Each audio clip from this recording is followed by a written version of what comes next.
क्या सुन करके? पण बोले बंदी बचन बर सुनहु सकल महिपाल, अपन विदेह कर कही हम भुजा उठाई विशाल, सोई पुरारी को दंड कठोरा, राज समाज आज जो तोड़ा। ये राजा काहे के लिए आए हैं?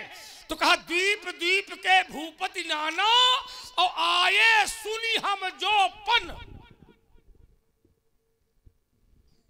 हल्के में न ले हमका, तुम इतने हल्के महात्मा थोड़ी है। हाँ, अब तूने एक चिंतन और दिया है राजकुमार, हमें अच्छा लगा। तुमने कहा कि परशुराम जी धनुष टूटा, देखो आरती उतारी गई। किसकी उतारी गई? तोड़ने वाले की नहीं। आरती मिथिला का प्रत्येक नर नारी इसलिए उतार रहा है क्योंकि सीता को जो चाहिए था वो सीता को मिल गया। अच्छा, पहले भी तो आरती उतारी जा सकती थी, तो क्या पहले यहां नहीं था क्या तोड़ने वाला? था ना? तो पहले पैपूजी कहने की नहीं? अरे पहले पैपूजी कर लेते हो, क्योंकि सबकी जानकारी में है कि जब धनुष टूटा तो कर सरोज जयमाल सुहाई।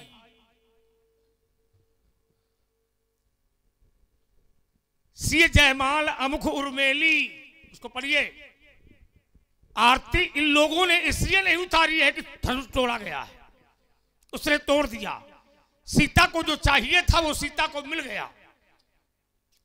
इसलिए प्रत्येक हर व्यक्ति और जितने लोग ये मना रहे थे, जाकर तुमने उत्तर दिया था, ये सब दुखी है।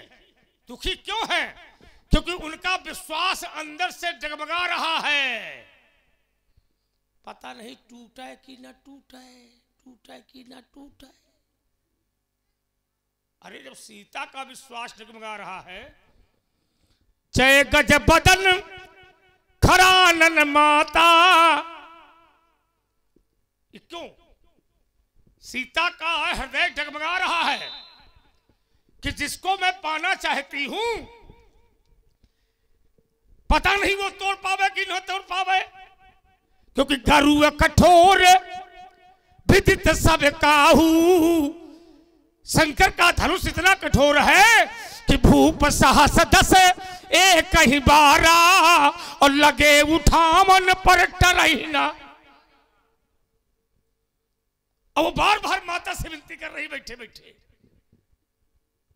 बार बार, गणनायक बरदायक देवा, आज लगे किन्हीं तू है सेवा, हरहु चाप गरुतायत थोड़ी। अरे माता जी, हे गणेश की माता, हे खरानन की माता, थोड़ा धनुष को हल्का कर दो। काहे के बारे हल्का कर दो? ताकि उई तोड़ दे। उई, अब पता नहीं उई कौन आया, यही नहीं जान पाया था। हम समझ नहीं पा रहे ना, हमें समझाओ, उसको सही ढंग से लाइए। चलिए महाराज, अब देखिए पुनः सभी लोग ध्यान देंगे।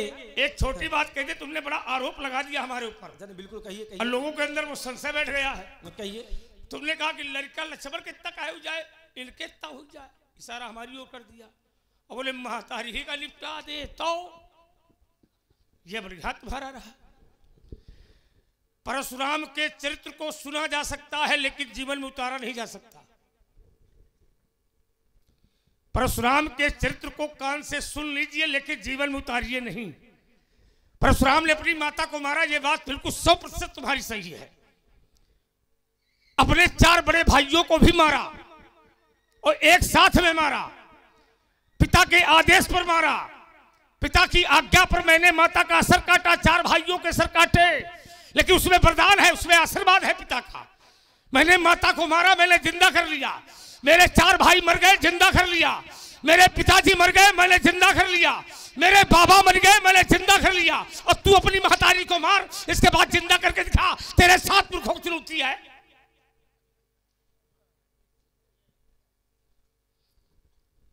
हम मारेंगे तो हम जिंदा कर सकते हैं, क्योंकि मेरे घर में वो बूटी है कि मारो सुघाओ खड़ा करो, जिसका नाम है मृत संजीवनी विद्या। विचार करिए, शंकर जी ने अपने पुत्र गणेश का सर काट दिया। सोचो, तो शंकर जी ने अपने पुत्र गणेश को जिंदा कर दिया, जोड़ दिया। विचार करना, तो शंकर जी ने सर काटा और अपने पुत्र गणेश को जिंदा कर लिया। विचार करना, अब संसार का कोई पिता ये सोचा है कि शंकर जी ने अपने पुत्र गणेश का सर काटा था, जोड़ दिया था, लाओ हमहू काट के देखी। तो तुम दन को काटे हो तो गा, समझ रहे हो? तो जो शंकर जी करें वो तुमको नहीं करना। सुन ले अकेले, बस इतने पर्याप्त है। पक्का के न देखाओ कि लाओ परशुराम जी कीनते तो लाओ हम अपनी महतारी का निपटाई। तो निपटाए तब जब जिंदा करे के सामर्थ्यवान हो तब। और हमारे ऊपर जहां दोष लगाते हो, तो गंगा में मदिरा फेंकने से कभी गंगा पवित्र नहीं होती राजकुमार। गंगा में मदिरा फेंकने से, गंगा में दूषित जल फेंकने से गंगा अपवित्र नहीं होती। सूर्य को दीपक दिखाने वाला बुद्धिमान नहीं होता। ये सामर्थ्यवान जीवन है बेटे, समर्थ का नहीं दोष कुसाई, हृत पावक सुरसर की नाई। इसमें विचार करिए, चिंतन करिए। ये मेरी दोबारा की प्रस्तुति आपके प्रति है। चलिए, अब इनकी जो दोबारा की प्रस्तुति है, चलिए इस पर भी टिप्पणी किए देते हैं।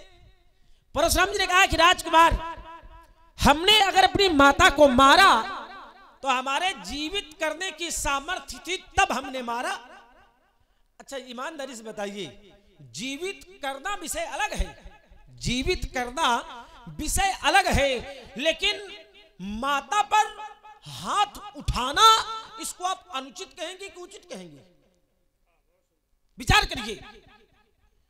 इस संसार में परमात्मा से भी बड़ा स्थान अगर किसी का होता है तो माता का होता है, और उसी पवित्र शक्ति पर कुठार का आघात करना, इसको अनुचित कहेंगे आप कि उचित?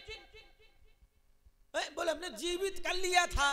विषय यहां जीवित करने का नहीं है, विषय यहां यह है कि आपने माता के ऊपर आघात किया या नहीं किया, और यह अनुचित है। आपने जीवित कर लिया, वो विषय अलग है। महाराज बिल्कुल सत्य है, जो कार्य आप कर सकते हैं वो कार्य मैं नहीं कर सकता हूं। अरे मैं क्या, वो कार्य समाज का कोई भी पुत्र नहीं कर सकता, समाज का कोई भी भाई नहीं कर सकता। आपने अपनी माता का वध किया, लेकिन मेरा मानना है कि समाज में ऐसा कोई पुत्र नहीं होगा जो अपनी माता का वध करेगा। आपने अपने भाइयों का वध किया, लेकिन समाज में ऐसा कोई भाई नहीं होगा जो अपने सगे भाइयों का वध कर सकेगा। तो ऐसे कार्य तो वही का शोभा दे, हम नहीं कर पाएंगे ये कार्य, ठीक? और इसीलिए समाज की, संसार की हर माता चाहती है कि मेरे राम और लक्ष्मण जैसे पुत्र हों, लेकिन संसार की कोई माता नहीं चाहती कि मेरे परशुराम जैसा पुत्र। संसार का हर भाई चाहता है कि मेरे राम जैसा भाई हो, मेरे लक्ष्मण जैसा भाई हो, लेकिन संसार का कोई भाई नहीं चाहता कि मेरे परशुराम जैसा भाई हो। ऐसे कार्य बन के बड़ा छाती पीट रहे हैं, बोले हम महान, झंडा ऊंचा रहे हमारा। कहां गया झंडा? खत्म। और कहते इनका दूसरा तर्क, बोले जो मिथिला के नर नारी हैं तो ये नहीं चाहते थे कि धनुष टूटे। मिथिला के नर नारी ये चाहते थे कि सीता को वो मिल जाए। कौन मिल जाए? बोले वो। अब वो कौन है धनुष तोड़ने वाला? अच्छा, ईमानदारी से बताइए, मिथिला में पूजा आरती व्यक्ति विशेष की गई है कि कार्य विशेष की?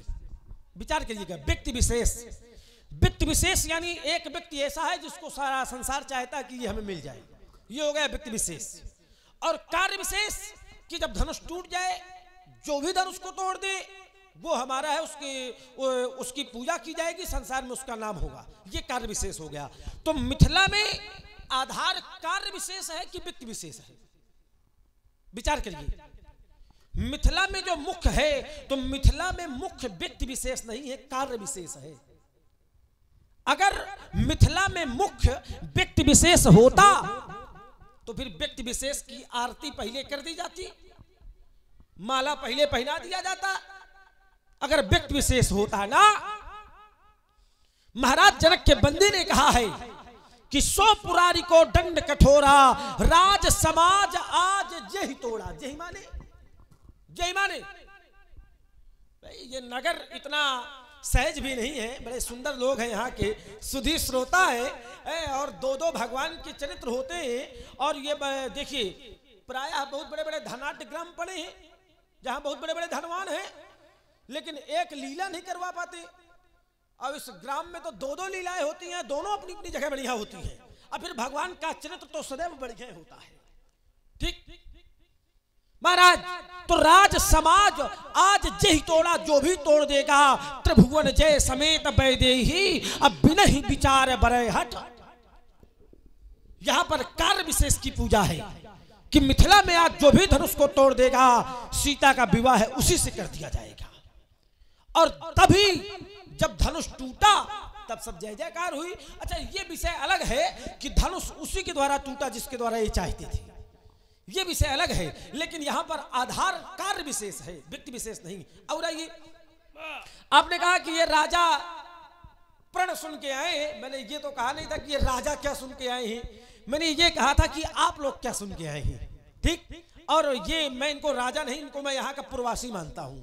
ठीक, अच्छा ईमानदारी बताइए, स्वयंवर पहले है कि धनुष पहले है? स्वयंवर पहले है कि धनुष? धनुष, इसलिए कि जब तक धनुष टूटेगा नहीं तो स्वयंवर कहां से हो जाएगा? जब तक धनुष टूटेगा नहीं तो स्वयंवर होगा नहीं, तो पहले कौन हुआ? धनुष। और तभी आचार्य कहते हैं, जब हमसे बताया गया तो क्या बताया गया? बोले तात जनक तनया यह सोई, धनुष यज्ञ जही कारण। क्या हो रहा है? धनुष यज्ञ। और ये पुनि पूरब दिश गे दो भाई, जहां धनु मख हित भूमि। काहे के लिए? धनुमख, धनुष यज्ञ के लिए। तो पहले क्या है? धनुष यज्ञ। स्वयंवर तो ये बाद की प्रणाली है, लेकिन पहली प्रणाली धनुष यज्ञ है महाराज। इसी में एक मैं जोड़े देता हूं, चलो। अच्छा ईमानदारी से बताओ, मिथिला में आप आए हैं तो आपके आने से मिथिला में सभी को प्रसन्न होना चाहिए कि भयभीत होना चाहिए? अगर आपके घर में, आपके भवन में कोई संत आवे, कोई महापुरुष आवे, तो आप प्रसन्न होंगे कि भयभीत होंगे? ईमानदारी से बताइए, थोड़ी तेजी बोलो। हेलो, हाँ भैया, श्री दत्त प्रसाद जी शर्मा रीगा, श्री दत्त प्रसाद जी शर्मा रीगा 101 मुद्राएं, परशुराम 50 मुद्राएं श्री परशुराम जी के चरणों में, 50 मुद्राएं श्री लक्ष्मण जी के चरणों में सादर समर्पित करते हैं। बहुत बहुत बधाई। अच्छा ईमानदारी से, अगर आप लोगों के घर में पंडित जी आ जाएं, महात्मा आ जाएं, संत भगवान आ जाएं, तो प्रसन्न होंगे आप लोग की भयभीत? प्रसन्न होंगे? यहाँ है पंडित जी, एक देख लो, दूठा अगरबत्ती लाओ तो आरती उतार दे इनकी। जब ये आए तो जो मिथिला के लोग थे तो सुर मुनि नाग नगर नर नारी सोचे ही सकल त्रास उर। परशुराम जी आए तो प्रसन्न कोई नहीं हुआ ना, कोई प्रसन्न नहीं हुआ, सब के सब भयभीत हो गए, सब भयभीत हो गए। अगर भयभीत हो गए तो क्यों, कारण क्या है? भाई परशुराम जी संत है, मुनि है, इनके आने से समाज का भय दूर होना चाहिए, लेकिन परशुराम जी के आने से समाज में भय व्याप्त हुआ है, क्यों? क्या बढ़िया चिंतन है तुम्हारा। अच्छा, एक विषय तुमने पहले दिया था, वो दोबारा भी तुमने उसको दिया, मैंने उस पहले नहीं छुआ था, अब मैं उसको देखे। तुमने कहा कि रूप बदल गया है। हाँ, रूप बदल गया था। तुमने कहा कि परशुराम जी, कोई संसार में ऐसी माता नहीं जो ये चाहती है परशुराम जी जैसा लड़का हो। ये दोबारा लक्ष्मण ने कहा था, है ना।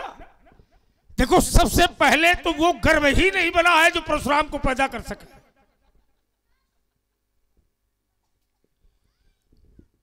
वो गर्भ ही संसार में नहीं है जो परशुराम को पैदा कर सके। सब विचित्र गर्भ बनेगा। हाँ, उसका नाम है हिरण्यगर्भ। जैसे सीता पैदा हुई है, तो सीता कहां से पैदा हुई है? धरती से। तो उसको कहते हैं भूगर्भ। तो परशुराम को पैदा करने के लिए कोई मातारी तो बने ऐसी कि हिरण्यगर्भ हो। वो तो रेणुका का गर्भ था, समझो। अब राम जैसा बेटा पैदा करने के लिए कौशल्या का गर्भ तो ठीक है, लेकिन सुमित्रा के भाग्य में नहीं है। तो क्या ये कहोगे क्या कि ऐसा लड़का न पैदा हो? सोचो।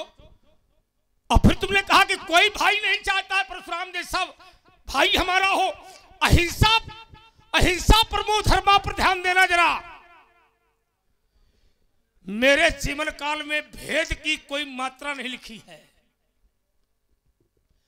पर संसार के भाई तो भेद करते हैं आपस में। ये मेरा है, ये तेरा है, ये तेरा है, ये मेरा है। और जैसे मेरे भाइयों ने तेरा मेरा किया था, उठाया वर्षा निपटा दिया। अच्छा, कितने भाई ऐसे हो लक्ष्मण की, सही से बताना, झूठ न बोलना। कितने भाई चाहते हो कि हम भाई भाई बंटवारा कर ले? उठाओ हाथ। नहीं उठाओगे? उठाओ। नहीं उठाओगे? सोचो। यही कही दे कल्लू राम घूम रहे हैं, इनसे पूछो। ये इतना अंदर का करिया है। अच्छा, अंदर का करिया है, तब तो ठीक है। मैंने कहा बाहर हम वो फंदा नहीं फेंकते जो हमारे ऊपर पड़ जाए। हम वो फंदा फेंकते हैं कि सामने वाले के कस जाए। इसी फंदा में एक महात्मा के प्राण निकल चुके हैं भी। महात्मा के प्राण निकले हैं, लेकिन हम बड़े दुर्बल महात्मा हैं। दुर्बल नहीं, सबल नहीं, बड़े दुर्बल। ना सबल। ये देखो, दुश्मन को बोला। यही दुश्मन की मजबूरी है, क्योंकि वो जानता है कि सामने वाला अपने आप को दुर्बल कह रहा है, लेकिन है सबल। महाराज सुनिए, तो युद्ध का ये नियम होता है कि सामने वाले शत्रु को कभी भी दुर्बल नहीं समझना चाहिए। ये कभी भी दुर्बल नहीं समझना चाहिए। तो तुम इसका अर्थ ये निकल के आ रहा है कि तुम हमसे भयभीत हो ना? बिल्कुल नहीं। अगर तुम सामने वाले को कमजोर नहीं समझ रहे हो, याद रखो, तो तुम्हारे अंदर कहीं ना कहीं ये उत्पन्न हो रहा है कि हमसे कमजोर वो नहीं है। और तुम अगर सावधान हो रहे हो तो तुम भयभीत हो। अच्छा, अब देखो, एक क्षण को, व्यक्ति भयभीत होता है तब सावधान होता है। दुश्मन को कमजोर समझना यह बुद्धिमानी नहीं है, पर दुश्मन से सावधान रहना यह बहुत बुद्धिमानी है। तो बच्चे हो भी और खेलो खुद। नहीं, रुकिए महाराज, प्रमाण दे रहा हूं मैं इसका।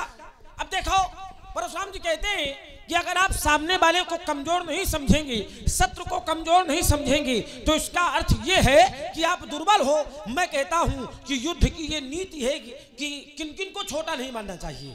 आचार्य कहते हैं कि किनको किनको छोटा नहीं मानना चाहिए। तो मानसाचार्य लिखते हैं, रिपु रुज पावक पाप अहि। रिपु, शत्रु को कभी छोटा नहीं मानना चाहिए। रुज, रोग को कभी भी छोटा। रिप रुज पावक, अग्नि को कभी भी छोटा। पाप, पाप को कभी भी छोटा नहीं मानना चाहिए। अहि, सर्प को कभी भी छोटा। और जो इनको छोटा मानता है वो धोखा खाता है, उसको जरूर हानि होती है। देखो, जो सामर्थ्य, जो रुको, अब आप कहते हैं उत्तर पूरी बातें ले लो। अब आप कहते हैं कि छोटा नहीं मानना चाहिए। मैंने कहा, देखिए, आपने कहा छोटा मानना चाहिए, मैंने कहा छोटा नहीं मानना चाहिए। अब आप एक कोठा पढ़ो कि नहीं छोटा। देखो, विश्वास की धरती पर आग में बैठ के देख लेना, आग तुम्हारा कुछ बिगाड़ नहीं सकती है। तो क्या शत्रु के ऊपर आप विश्वास करेंगे? एक क्षण रुकिए। विश्वास की धरती पर आग में बैठ के देखो। प्रहलाद भी तो बैठा था आग में, पर प्रहलाद का विश्वास जगमगाया। अब तुम बेईमान हो, तुम्हारा जरूर डगमगा रहा। अब देखो, सुन तो ले हो, सुन तो ले हो। बिल्कुल बिल्कुल। अब रही बात सांप की, तो भगवान शंकर के गले में सांप है, कुंडल भी सांप है, जनेऊ भी सांप है। अब गणेश जैसा बेटा भगवान शंकर की गोदी में खेलता है। सोचो, तो क्या गणेश को डर लगता है क्या? दीदी तो तुम करबे करी हो। सुन तो ले के लिए। हाँ, लाओ, ले ले, नहीं तो बाद में कहोगे दही न गए, को ले लियो के लिए। अब गणेश जैसा बेटा अपने पिता शंकर की गोद में बैठ करके अगर वो विश्वास पर चूक करे, उसको विश्वास है भोलेनाथ के ऊपर क्यों विश्वास है? क्योंकि शत्रु जो है वो उस पिता के अधीन है। विचार करना, जब दुश्मन सामर्थ्यवान होता है और अगर वो सामर्थ्यवान शत्रु अगर कदमों में गिर जाता है तो फिर उसको मारने की कोई आवश्यकता नहीं है। और जितने ये दुश्मन है ये सब शंकर जी के पास में है। चाहे आग हो, आग भी भोलेनाथ के नेत्र में है, त्रिनेत्र में, और जलाया है भोलेनाथ ने, तब शिव तीसर ने लुघारा, चितवत काम भयो दिलछारा। तो वो शंकर जी की इच्छा से है, क्योंकि आग, सांप, पानी ये सब शंकर की इच्छा से चलते हैं। अब इसमें ले लो आप, बहुत बढ़िया महाराज। हाँ, दे दे। चलो अब सभी लोग ध्यान दीजिए। परशुराम जी कहते हैं कि प्रहलाद जैसा विश्वास हो तो आग में बैठ जाओ, आग कुछ ना कर पाएगी। क्यों भाई? सभी लोगों ने ध्यान भी दिया होगा। परशुराम जी ने कहा कि अगर हमारे पास प्रहलाद जैसा विश्वास हो तो आग में बैठ जाओ और आग कुछ ना कर पाएगी। मैं बात को नकार नहीं रहा, प्रहलाद जैसा विश्वास हो। अच्छा, प्रहलाद को विश्वास किस पर था? भगवान पर। और आचार्य कहते हैं कि सीप की सीम की चाप सके को उतासू, अब बड़ रखवार रमापति। उसकी सीमा कोई नहीं दबा सकता, जिसकी रक्षा स्वयं नारायण करें। ठीक, प्रहलाद आग में बैठे, भगवान ने बचा लिया, जले नहीं। अब संसार के सब लोग जाएं। हेलो, श्री शिव पूजन कुशवाहा बंडे 21 मुद्राएं, 10 मुद्राएं भार्गव परशुराम जी के चरणों में, 10 मुद्राएं श्री लक्ष्मण जी के चरणों में सप्रेम भेंट कर रहे हैं। बहुत बहुत बधाई। अच्छा देखो, परशुराम जी की बात सुन के आप ऐसा करना नहीं भाई। कहते हैं कि अगर विश्वास हो तो आग कुछ नहीं कर पाएगी। क्या पता इनकी बात सुन के कोई व्यक्ति जाए और घर में आगी लगा ले और कहते विश्वास है आगी कुछ नहीं कर पाएगी, तो कुछ नहीं, आगी बिल्कुल मार डालेगी। ठीक, क्योंकि वहां भगवान रक्षा करने ना आ जाएंगे। भगवान को अपना बनाना पड़ेगा, पहले भगवान पर समर्पित होना पड़ेगा, तब भगवान आएंगे। और ये कहते हैं कि भोले बाबा के गले में सांप है और गणेश जैसा लड़का भयभीत नहीं होता है। अच्छा, भोले बाबा के गले में सांप है, भोले बाबा के गले में सांप है, 2-4 ठत मुंह डाल के घूमो तो जाने की विश्वास होता है। वाह, बहुत सुंदर, बहुत सुंदर। भोले बाबा के गले में सर्प है तो इसका अर्थ ये थोड़ी है कि संसार का हर व्यक्ति गले में डाल के घूमेगा। संसार का कोई व्यक्ति छोटा नहीं समझेगा।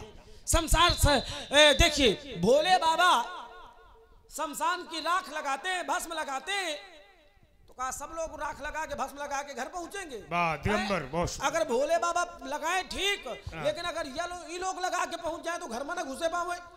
ये इसमें चिंतन के लिए करिए। सनातन धर्म हमारा ये कहता है कि दिगंबर वही व्यक्ति बनता है जो गृहस्थ जीवन में होता है। गृहस्थ जीवन से बढ़ के कोई आश्रम ही नहीं है। जितने भी संस्कार पाए जाते हैं वो पाए तो गृहस्थ जीवन में ही जाते हैं। भोलेनाथ का श्रृंगार है ये, लेकिन भोलेनाथ के श्रृंगार का वर्णन तो मानस भी कर रही है। तो तुमने कहा परशुराम जी आपको डाल ले, अगर हम डाल भी लेंगे तो शास्त्र उसका वर्णन नहीं कर पाएगा। धोखे में ना रहना, धोखे में ना खा जाना कहीं। जब हमने जरा विचार करो, जब यहां के व्यक्तित्व शास्त्र ने ये देखा कि परशुराम का आगमन मिथिला में हो गया, तो सबसे पहले देखा शीस जटा शशि बदने सुहावा। समझना जरा, शीस जटा शशि बदने सुहावा। परशुराम का रूप ऐसा लग रहा है जैसे चंद्रमा। परशुराम का मुख कैसा? चंद्रमा के समान। अब जरा विचार करिए, उनको लग रहा है पर आगे वो लिख रहा है शांत भेष करनी कठिन पर बरनी न जाए स्वरूप। अब समझिए, देखने वाला चंद्रमा देखे, देखने वाला हमको कराला देखे, समझो विकराल देखे, भयंकर देखे, लेकिन मानसकार ने कहा कि ये सब अपने अपने देखने का तरीका है। जो व्यक्ति जैसा है वैसा सामने वाला उसको दिखाई दे रहा है। ये है दृष्टि दृष्टा दर्शन। हम जैसा देखेंगे सामने वाला वैसा ही हमको दिखाई बहुत सुंदर देगा। एक छोटा चित्र ले ले। बिल्कुल दीजिए, ले ले, क्योंकि हम उधार रखते नहीं है। और उसको ले लीजिए। आपने चिंतन दिया था समाज को, बुद्धि समाज है उसको दे देते हैं। तुमने कहा कि व्यक्ति विशेष का यहां पर कोई वो नहीं है। व्यक्ति विशेष, देखो माला जो पड़ी है वो व्यक्ति विशेषण पड़ी है। अब तुम झूठ बोल रहे हो, ये तुम्हारा उदाहरण ठीक नहीं है। तुम जिसके पीछे पीछे घूम रहे हो वो व्यक्ति विशेष है। मिथिला में बहुत लोग बैठे हैं, लेकिन लक्ष्मण जिसके पीछे पीछे घूम रहा है वो व्यक्ति विशेष है, सबसे अलग है। विचार करना। और जो लक्ष्मण के संबंध है वो विशेष है। सेवक मोरे सब ही एक तुम स्वामी, अतीन बंधु उर अंतर यामी। विशेष संबंध है तुम्हारे उससे। माता राम मत पिता रामचंदा, अस्वामी राम मत सखा राम चंदा। ये व्यक्ति विशेष है। और जहां तुमने ये अर्धाली पढ़ी थी, तो तात जनक तनया यह सोई, अधनुष यज्ञ जहि कारण होई। तो वहीं पर सीता की सखियां सीता को दिखा रही है। लता ओट तब सखिन लखाए, वहां भी पढ़ो। और जैसे सीता की सखियों ने उसको दिखाया और सीता ने देखा, तो व्यक्ति विशेष को सीता ने यहां बैठाया। चलिए राखी उर श्यामल मूरत। और कहां गई?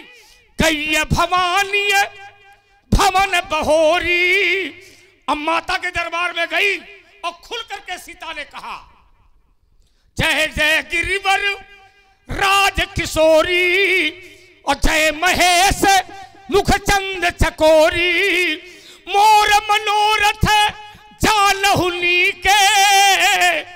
अरे माता जी, मेरे मनोरथ को जानो, और जिसको मैंने यहां बसाया है उसे देखो। तो माता ने क्या किया? कहा माला नहीं खसकी क्या? खसकी। खसिया माल मूरत मुस्कानी। अब माता ने देखा व्यक्ति विशेष को और कहा कि सुनसिया सत्य आशीष हमारी, पूजी मन कामना तुम्हारी। नारद बचन सदा सुचि साचा, असोबर मिली जाहि मन। और उसके रूप का वर्णन माता ने कर दिया व्यक्ति विशेष का। व्यक्ति विशेष का रूप का वर्णन है वहां पर। मन जाहि राचऊ मिली ही सोबर, वो सहज सुंदर सावरो। करुणा निधान सुजानशील, स्नेह जानत रावरो। विचार करिए। और हमें देख करके तो सब प्रसन्न है। आशीर्वाद दिया देखो सीता को, और सीता की सखियां खूब प्रसन्न है हमसे। जिस समय जनक बहोरी आए सिरनावा, सीय बुलाए प्रणाम करावा, तो मैंने आशीर्वाद दिया अखंड सौभाग्यवती का। तो आशीष दीन है सखी हर सानी है। तुम चाहे मर जाओ, हमें कहा लेने देना। सीता प्रसन्न, सीता की सखियां प्रसन्न। हो गई बात। चलिए, आपने काफी वार्ताएं की और मैं इन सभी पर कटाक्ष कुछ शब्दों में किए देता हूं। आप कहते हैं कि व्यक्ति विशेष की पूजा है। अच्छा, ईमानदारी से बताइए, ये धनुष यज्ञ पहले निश्चित हुआ था कि सीता ने धनुष तोड़ने वाले को पहले देखा था? पहले क्या है? क्यों भाई? पहले धनुष यज्ञ है कि सीता ने पहले अमुख व्यक्ति को देखा था। धनुष यज्ञ पहले धनुष यज्ञ है। सीता ने बाद में किसी को देखा, हृदय में बिठाया, लोगों ने देखा। विषय ये नहीं है, विषय ये है कि कार्य विशेष है कि व्यक्ति विशेष। हम जब चले तो क्या सुनकर चले? बोले धनुष यज्ञ सुनी। तो धनुष यज्ञ कार्य विशेष है कि व्यक्ति विशेष? धनुष यज्ञ कार्य विशेष है कि व्यक्ति विशेष? धनुष यज्ञ कार्य विशेष है। धनुष यज्ञ का अर्थ सीधे सीधे यही है कि जो धनुष को तोड़ेगा वो सीता का वर होगा। और ये प्रण पहले किया गया था, इस धनुष यज्ञ का आयोजन पहले किया गया था। अब सीता जी ने बाद में किसी को देखा, लोगों ने देखा, हृदय में बिठाया। विषय ये नहीं है, विषय ये है कि ये जो आयोजन है तो आयोजन कार्य विशेष है कि व्यक्ति विशेष है? तो ये कार्य विशेष है, व्यक्ति विशेष नहीं है, ये कार्य विशेष है। और आइए, आपने कहा कि जिसकी जैसी दृष्टि होती है सामने वाला उसे वैसा दिखाई देता है। ध्यान दीजिएगा, परशुराम जी कहते हैं कि जिसकी जैसी दृष्टि होती है तो सामने वाला उसको वैसा। बोले कैसे? बोले जाकी रही भावना जैसी तो प्रभु मूरत देखी तिन। परशुराम जी कहते हैं जिसकी जैसी दृष्टि बन जाती है सामने वाला वैसा दिखाई देता है। तो महाराज आप भी अपनी दृष्टि बदल ले, फिर शत्रुता वाली दृष्टि हटा के मित्रता वाली दृष्टि लगा ले।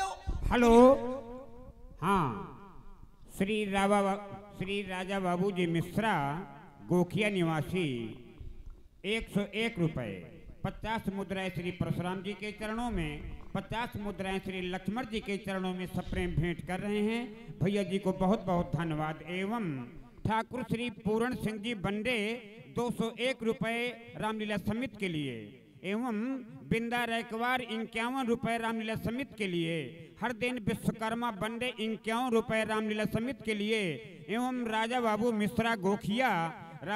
मिश्रा गोखिया निवासी 501 रुपए रामलीला समिति के लिए सादर समर्पित करते हैं। सभी दानदाताओं का भगवान बहुत बहुत कल्याण करें। चलिए, बहुत सुंदर व्यास जी भी पधार गए हैं, है ना। तो महाराज अगर बात यहां पर बात दृष्टि की है, परशुराम जी कहते हैं कि जैसी दृष्टि बन जाती है वैसा सामने वाला बन जाता है। तो आप अपनी दृष्टि में धनुष तोड़ने वाले को शत्रु मानते हैं तो दृष्टि बदल दो, शत्रु की जगह मित्र मान ले, समस्या समाप्त।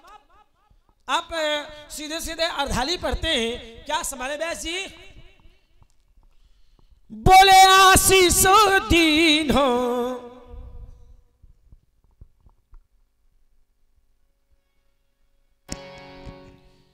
आशीष दीन हो सखी हरसानी, अनिज समाज लई गई सयानी।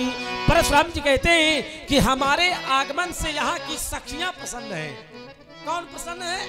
सखियां। अच्छा, ईमानदारी से बताइए, यहाँ की सखियां परशुराम जी के आने से प्रसन्न नहीं है ना? परशुराम जी के आने से प्रसन्न नहीं है। प्रसन्न क्यों है? क्योंकि आशीष दीन हो। परशुराम जी ने सीता जी को आशीर्वाद दिया तब आशीष दीन सखी, नहीं तो अपने तो जाना है कि बोले आती तारो उतारो दे तो नृपणाही। महाराज जनक अत्यंत भयभीत हैं परशुराम जी के कारण। और जाना, बोले मन पछता तो शीय महातारी, मन पछता तो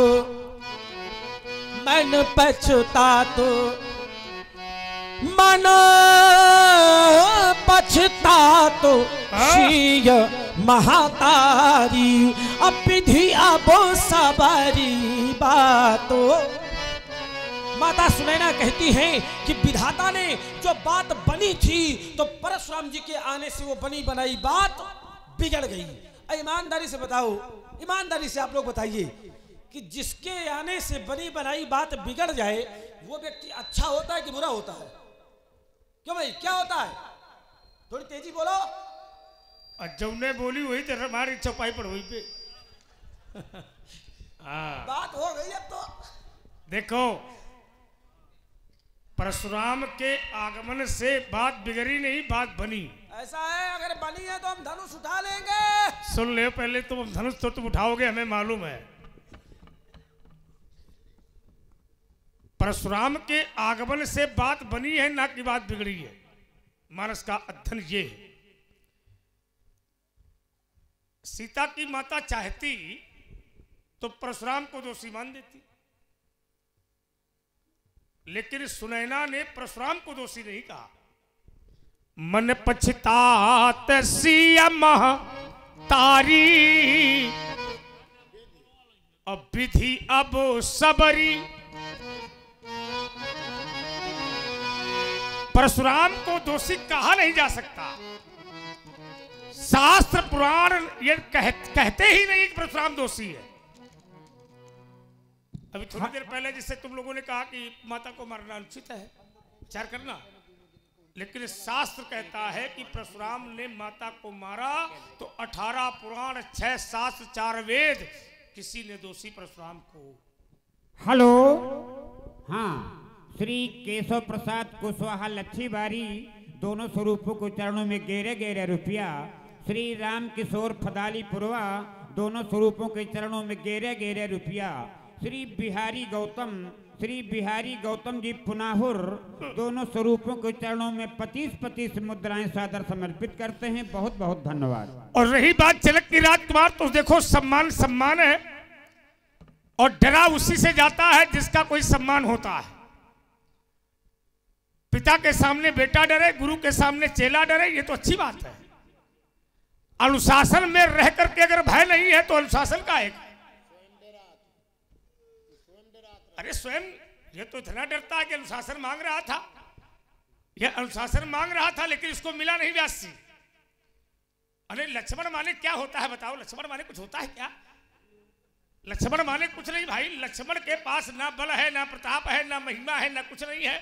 ये जबरदस्ती मांग रहा था, जो तुम्हारा अनुशासन पाऊं, कंदू की ब्रह्मांड उठाऊं, काटे घट जिमडारो फोरी, भैया आदेश करो, है अनुशासन देव, है तोरव छत्र दंड जिम तो प्रताप बलनाथ, है तो प्रताप महिमा भगवाना। ये मांग रहा था, पर वो बड़ा वाला जो है वो इस कान से सुन रहा था, इस कान से वो जान रहा था, ये जो ये समझ से बोलता रहता है। अरे तो सीधा देख लो, जैसे तुम रुके तैसे उसने किया। क्या किया व्यास जी? साया नहीं रघुपति लखन ने मारे, ये अनुशासन है बड़े का। अगर छोटा भाई बड़े भाई की आंख को देख करके धीरे से निकल ले तो समझ ले ये अनुशासन है। अनुशासन ही देश को महान बना। क्या बात। और बड़ा भाई आंख दिखावे, छोटा भाई अकड़ा खड़ा है, तो अनुशासन पहले से कमजोर था और कमजोर है। बात समझिए, ये अनुशासन है। और परशुराम का आगमन ये अनुशासन दे रहा है। जनक बहोरी आय सिरनावा, सीय बुलाई प्रणाम करावा, आशीष दीन है सखी हरुसानी, और निज समाज ले गई सयानी। अनुशासन हमारा था तो विश्वामित्र मिले पुनि आई, और पद सरोज में ले दो। हेलो, ये विश्वामित्र की जानकारी में था कि अगर ये राम लक्ष्मण को मैंने प्रणाम नहीं कराया तो परशुराम का सीधा अनुशासन शुरू होगा कि ये कौन है ये? हेलो, तुमने इनको शिष्टाचार नहीं सिखाया। मैं कहता कि पहले तुम बिगड़े थे, ऐसे तुम उनको लेके जिक्रे हो तो ये भी बिगड़े हैं। तो बस हाँ बोलो। हेलो, श्री संतोष कुमार चतुर्वेदी पहाड़ी खेरा जनक अभिनेता 25 रुपए श्री परशुराम जी के चरणों में, 25 रुपए श्री लक्ष्मण जी के चरणों में सादर समर्पित करते हैं। बहुत बहुत साधुवाद, धन्यवाद। चलिए व्यास जी थोड़ी ध्यान देंगे आप भी। परशुराम जी कहते हैं अनुशासन, आपने कहा भी अनुशासन देश को महान बनाता है। कुछ समय और बढ़िया आनंद लीजिए, कुछ समय आप आनंद लीजिए बैठ के, ठीक। चलिए व्यास जी ने भी अभी भी कहा ध्यान देंगे सभी लोग ध्यान देंगे, अपना अपना ध्यान इधर केंद्रित करें आप। कहते हैं अनुशासन देश को महान बनाता है। तो व्यास जी का अनुशासन ऐसे होता है, क्यों भाई? किसी बिटिया का विवाह हो ही रहा हो, विचार कीजिए, ध्यान दीजिएगा, किसी बिटिया का विवाह हो ही रहा हो, अब परशुराम जी जैसा व्यक्ति पहुंचे, व्यास जी किसी बिटिया का विवाह हो रहा हो, अब परशुराम जी जैसा व्यक्ति पहुंचे, अब विवाह में उपद्रव मचा के विघ्न डाल दे। अब कोई पूछे क्या कह रहे हो, तो क्या पता परशुराम जी हो, तो कहते हैं हम अनुशासन सिखा रहे हैं। बिटिया के विवाह में विघ्न मचाना, इसको अनुशासन कहेंगे आप? संतों को डराना, संतों को भयभीत करना, इसको अनुशासन कहेंगे आप? कहते हैं लक्ष्मण माने कुछ नहीं, लक्ष्मण माने इतना कुछ है कि आप उतना कुछ बने ना पाओगे कभी भी। आचार्य कहते हैं क्या? बोले बंदा वो लक्ष्मण पद चलो जाता, बंदा वो लक्ष्मण पद चलो